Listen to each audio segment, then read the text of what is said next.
Morning mga nanay. Yan, ngayon nagluto ako ng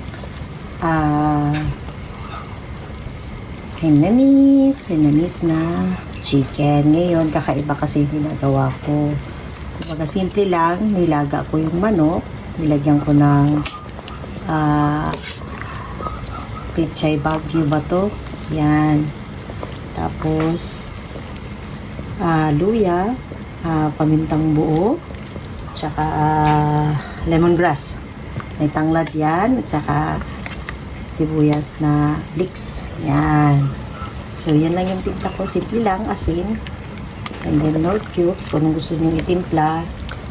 And then, mamaya, pag naluto na yan, masarap na yan.